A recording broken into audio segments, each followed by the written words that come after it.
नचिवेंद्र और आप देख रहे हैं राजधानी टाइम्स। हम इस वक्त हैं सतना विधानसभा में। हमारे साथ हैं हरिशंकर तिवारी जी। बस हम उनसे बात करते हैं किन मुद्दों को लेकर वो चुनाव यहाँ मैदान पर उतरे हुए हैं। सर, स्वागत है हमारे चैनल में। मेरी ओर से भी आप लोगों का स्वागत है, आपके चैनल को स्वागत है जो आपने समय दिया है।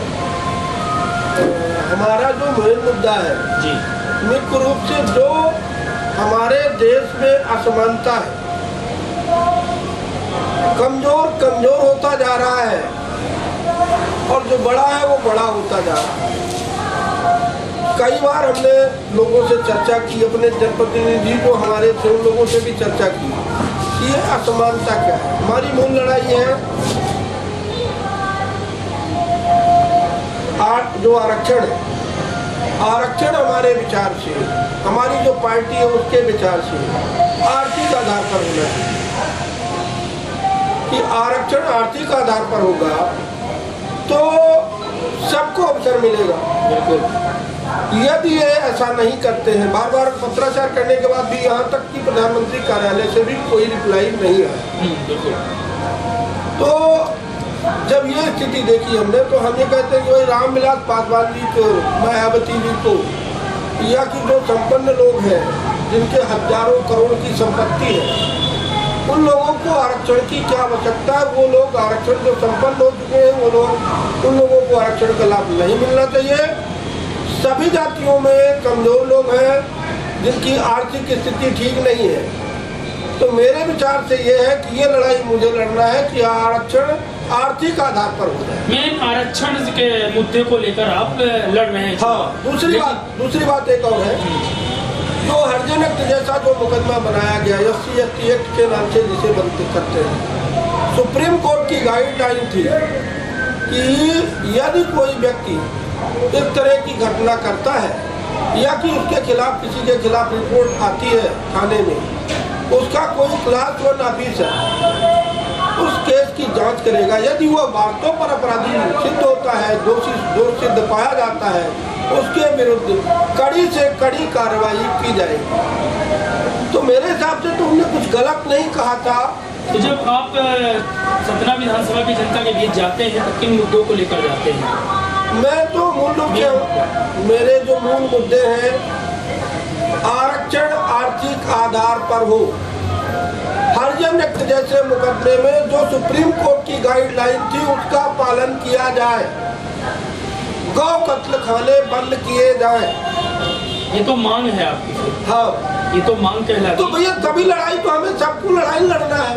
एक बार के कहने से तो कुछ मिलेगा नहीं।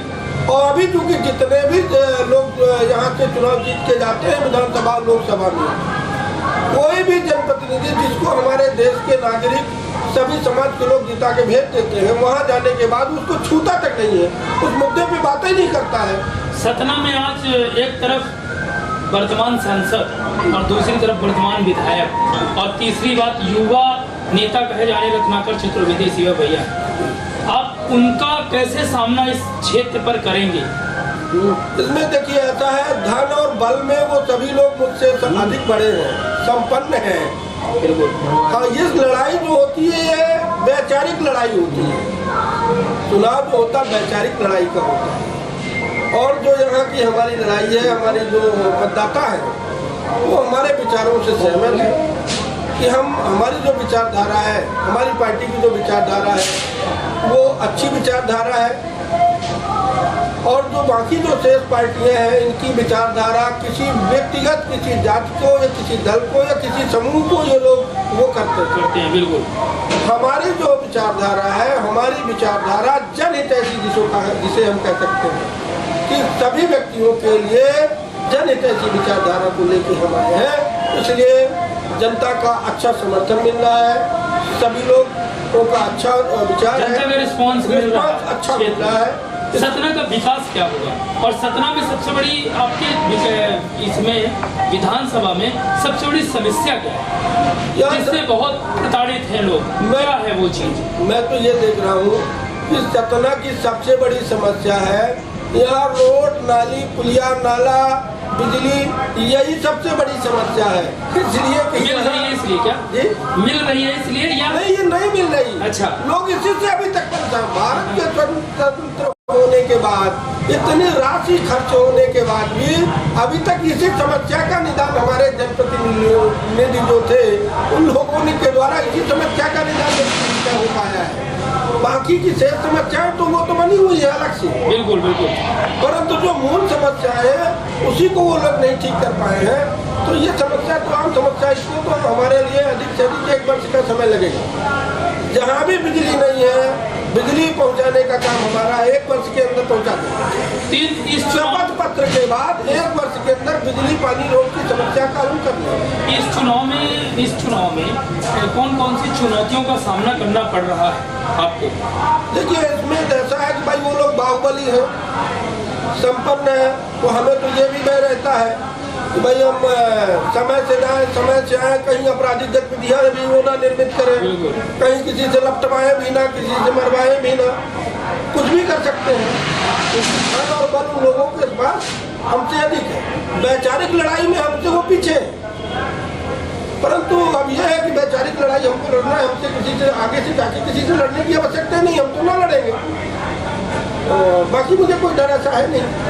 तो कांग्रेस और बीजेपी बहुजन के लड़ने में आपको कितना बेनिफिट हो रहा है इस चुनाव में? मैं मानता हूँ कि इस बार का जो जनादेश होने वाला है, इन तीनों पार्टियों से हटके जनादेश होने वाला है, और वो आने वाले समय में वैसे भी परिणाम बता देंगे। मैं ऐसा मानता हूँ, जिस तरह से लोगों के बीच जाने के बाद जो समझ में आ रहा है, वो यही समझ में आ रहा कि जनादेश इन तीनों से हटके है। और वैचारिक लड़ाई तो हमारी बात लोगों को अच्छी लगती है, और लोग साथ में हैं। और मुझे ऐसा लगता है कि अच्छी प्रचंड वोटों के साथ। तो सतना विधानसभा की जनता से क्या संदेश देना चाहते हैं? मैं ये कहता हूँ सतना की जनता ने इतने समय तक सभी लोगों को मौका दिया है, अवसर दिया है, लोगों को काम करने का, सेवा करने का, परंतु लोगों ने जो सेवा और जन सेवा की बात थी, उसे लोगों ने मात्र अपना उपभोग किया है, उसका स्वयं का लाभ लिया है। बाकी जनता को आज भी त्राही मची हुई है, सभी लोग बड़े कष्ट में हैं, किंतु लोगों की बोलने की हिम्मत इसलिए नहीं होती है कि जाए तो किसके पास है। इसलिए सभी लोग हमें साथ और प्रेम से हमारा समर्थन कर रहे हैं, और इसलिए हम लगे। अगर सतना की जनता आपको चुनती है तो आप कौन से कार्य पहले करेंगे? सौगात तो कौन सी देंगे? 2-3 काम ऐसे कुछ आपने सोचा ही होगा। हमारे जो विचार हैं, तो हमने ये तय किया है, सबसे पहले तो अपराध जो हो रहे हैं, जितनी चोरियां हो रही हैं, चोरी में अपन चोरी को समाप्त कर देंगे। फिर रोड, नाली, बिजली, पानी ये समाप्त करेंगे। उसके बाद जो तब तक हमारा जो बड़ा कंस्ट्रक्शन है, इस सभी जगह फ्लाईओवर बनाना, शहर को और डेवलप कराना, इस तरह के विचार हैं हमारे। ये सतना कब स्मार्ट सिटी घोषित हुई थी? ये तो लगभग 3-4 साल 5 साल हो गए। क्या रीवा भी स्मार्ट सिटी है क्या? नहीं, पर विकास कितना है उसको बता सकते हैं? तो अब ये तो स्वयं जनता स्वयं जानती है कि वहाँ सतना में क्या हुआ है, उपभोग हुआ है। जो भी जनप्रतिनिधि थे यहाँ पे उपभोग किए हैं, और वहाँ के जो जनप्रतिनिधि थे उन लोगों ने त्याग किया है, और त्याग किया तो उसका परिणाम सीधे लोगों को दिख रहा है। यहाँ बस नहीं, पूरे भारत में दिख रहा है। लोग बताते हैं कि रीवा की स्थिति क्या है। बिल्कुल। तो जहाँ एक अच्छे व्यक्तित्व के व्यक्ति को जो स्वार्थी नहीं होगा, वो पहले अपने जो वोटर हैं, जो जिस क्षेत्र का, उस क्षेत्र का डेवलपमेंट सोचेगा। तो हमारा विचार यही रहेगा कि हम पूरी तरह से इसको डेवलप करने का, और जो लोगों से राय लेंगे भाई किस तरह से इस सतना शहर को अच्छा किया जा सकता है, जो लोगों की राय होगी उस हिसाब से आगे की प्लानिंग की जाए। तो ये थे हमारे हरिशंकर तिवारी जी, जो आज सतना से विधानसभा से चुनाव लड़ रहे हैं और प्रत्याशी हैं, और इनकी हर क्षेत्र में जा के अपनी ताकत दिखा रहे हैं, जा रहे हैं जनता के पास, जनसंपर्क कर रहे हैं। धन्यवाद।